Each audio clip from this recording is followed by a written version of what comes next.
রাজশাহীতে শুরু হয়েছে এই মৌসুমের আম পাড়া। প্রথমে গুটি জাতের আম বাজারজাতকরণ করছেন চাষি ও ব্যবসায়ীরা। রাজশাহী দুর্গাপুর উপজেলার পলাশবাড়ী থেকে এ বিষয়ে আরো জানাতে যুক্ত হচ্ছেন সহকর্মী বুলবুল হাবিব। হাবিব, এই মৌসুমে আম পাড়া তো শুরু হয়েছে, চাষি ও ব্যবসায়ীরা কতটা আশাবাদী এ বিষয়ে জানাবেন। শাকিলা, আপনাকে একটু জানিয়ে রাখি যে গত 7 মে রাজশাহীর জেলা প্রশাসন এবং কৃষি অধিদপ্তরের যৌথ উদ্যোগে বিভিন্ন স্টেক হোল্ডারদের উপস্থিতিতে একটা ম্যাঙ্গো ক্যালেন্ডার তৈরি করে দেওয়া হয়, যাতে রাজশাহীতে যাতে অপরিপক্ক আম কেউ বাজারজাতকরণ করতে না পারে। সেজন্য 15 মে থেকে আসলে আজকে থেকে সেই সময়সীমা বেঁধে দেওয়া হয়, যাতে আজকে থেকে গুটি জাতের আম পাড়া হয়। সেই অনুযায়ী কিন্তু একদম গাছ থেকে আম পাড়ছেন এখানকার রাজশাহীর আম চাষি এবং যারা আম ব্যবসায়ী রয়েছেন তারা।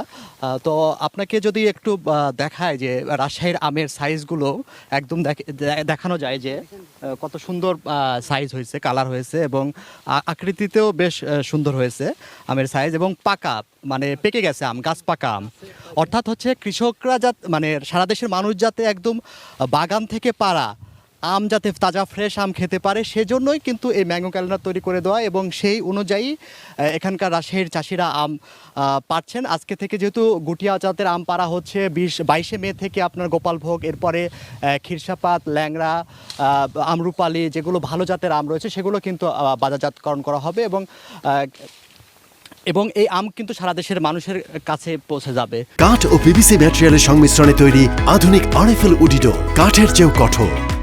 তো আমরা যদি একটু যদি কথা বলি, আপনি তো আম চাষি, আপনার কতগুলো গাছ ছিল এবং আমের ফলন কেমন এসেছে? আপনি তো বিক্রি করে দিয়েছেন, কেমন দাম পেয়েছেন? আসসালামু আলাইকুম, আমার নাম মোহাম্মদ হাবিল উদ্দিন। এই আম চাষি আমি।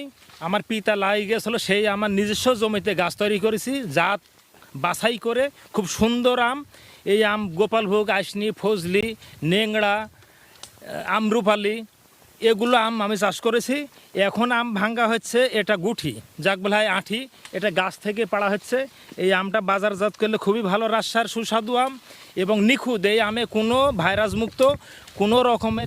ধন্যবাদ আপনাকে। তো আসলে উনি বলছিলেন তো ওনার অনেকগুলো গাছ রয়েছে, তার মধ্যে আজকেই গুটি জাতের আম পাড়া হচ্ছে, এবং এগুলো আম গাছ তিনি 1,20,000 টাকায় বিক্রি করেছেন, সেটা কিন্তু আম ব্যবসায়ীদের কাছে।